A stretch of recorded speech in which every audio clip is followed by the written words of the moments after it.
Марлен Абдрахманович, сиз айтсаңыз, мыйзам долбоору сиздин аймагында электрондук тамекини чыгарууга уруксат берип атабыз, туурабы?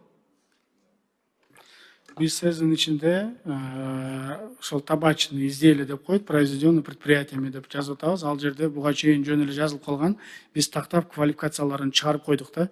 Буга чейин эгерде общий эле кетип атса, азыр действующий мыйзамда так эле жазылып турат. Анын ичинде бардыгы бар. Электронный сигареты да, башкасы да бардыгы бар. Азыр действующий мыйзамда ошондой. Мен просто буларды квалификация кылып чыгарып койдум, тактап койдум. Кайсынысы кандай, кайсынысы кандай. ТНФ коддордон бери жазып койдум да.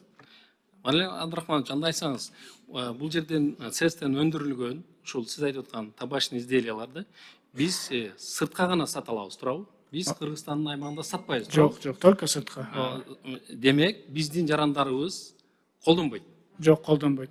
Бизде бул табачный изделиялар чыгат дагы, биздин экономикабызга пайда келет, туурабы? Конечно, пайда келет. Иш орындары пайда болот. Ооба, иш орун пайда болот. Налогу түшөт, салыгы түшөт, таможнясы түшөт, анан сыртка биз экспортко чыгара алабыз. Туптура айтып атасыз. Урматтуу депутаттар, эгерде мыйзам долбоору Кыргызстандын ичинде колдонбой турган болсок, сатылбай турган болсо, сыртка сатыла турган болсо, анда биз колдоп берели. Добушка коюңуз, менин сунушум ушундай.